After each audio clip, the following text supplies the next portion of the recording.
ipapa-ceramic coating natin si MT-09.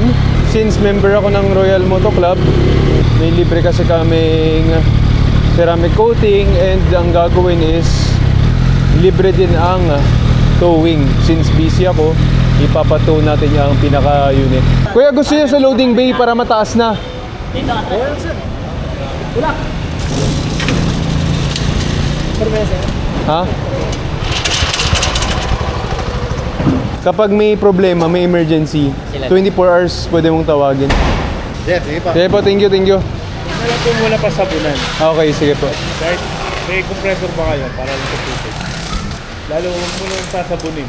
Sa sobrang sama ng panahon ngayon dahil sa bagyo, buti pinayagan tayong i-deliver dito. Nakakatakot yung ganun eh. Meron din kasi ako pero yung ano siya, sa likod ng ano nilalagay. Yung ganun kasi sobrang taas, nakakatakot. Yung mababala eh. Oo. Ganun lang kami. Ganun lang nilalagay ko, ganun lang. Ay, nagkano ka? Kanino? Kay Coach Joey? Hindi, kay Motocamp. Kay Coach Che. Nagkaano kayo doon? Dahan-dahan lang, delikado.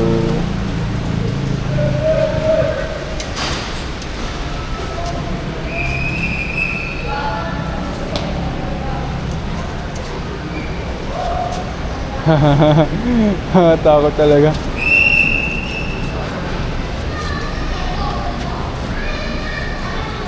Okay na punasan, sir. Hindi nang huwag na talaga sasabunin kasi. Sige po. Mas maganda kung ano ba yung ginagawa ng microfiber, sir? Ayun lang talaga inano sa amin nung nagsiceramic, sir. Huwag muna sabunin. Sige, sige.